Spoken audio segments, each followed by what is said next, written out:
US president സ്ഥാനത്തേക്കുള്ള Republican പാർട്ടിയുടെ ഔദ്യോഗിക സ്ഥാനാർത്ഥിയാകാനുള്ള മത്സരത്തിൽ നിന്നും ഇന്ത്യൻ വംശജയായ നിക്കി ഹേലി പിന്മാറി. ഇതോടെ മുൻ പ്രസിഡന്റ് ഡൊണാൾഡ് ട്രംപ് റിപ്പബ്ലിക്കൻ പാർട്ടിയുടെ ഔദ്യോഗിക സ്ഥാനാർത്ഥിയാകും. നിലവിലെ പ്രസിഡന്റ് ജോ ബൈഡൻ ആയിരിക്കും ഡെമോക്രാറ്റിക് പാർട്ടിയുടെ പ്രസിഡന്റ് സ്ഥാനാർത്ഥി. Just over a year ago, I launched my campaign for president. When I began, I said the campaign was grounded in my love for our country. Indian വംശജയും മുൻ South Carolina governor Nikki Haley ചാൾസ്റ്റണിൽ തന്റെ അനുയായികളോട് നടത്തിയ പ്രസംഗത്തിലാണ് Republican പാർട്ടിയുടെ ഔദ്യോഗിക president സ്ഥാനാർത്ഥിയാകാനുള്ള മത്സരത്തിൽ നിന്നും പിന്മാറാനുള്ള തീരുമാനമറിയിച്ചത്. ഒരു വർഷം മുൻപാണ് നിക്കി ഹേലി തന്റെ പ്രചാരണം ആരംഭിച്ചത്. താനൊരു കുടിയേറ്റക്കാരിയുടെ മകളാണ്.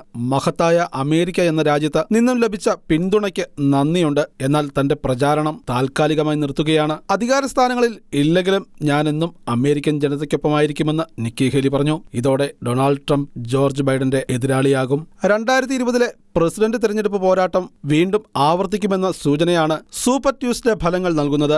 15 സ്റ്റേറ്റുകളിൽ നടന്ന പ്രൈമറികളിൽ 14 ഡെമോക്രാറ്റുകൾ ബൈഡനെ പിന്തുണച്ചു. പോസ്റ്റൽ വോട്ടിലും ബൈഡനായിരുന്നു മുന്നിൽ. 12 സംസ്ഥാനങ്ങളിൽ വ്യക്തമായ സ്ഥാനമുറപ്പിച്ച് ഡൊണാൾഡ് ട്രംപ്. വെർമോണ്ട് സംസ്ഥാനത്തിൽ നിക്കി ഹേലിയും വിജയിച്ചു. ഇന്റർനാഷണൽ ഡെസ്ക് ഷെക്കേന ന്യൂസ്.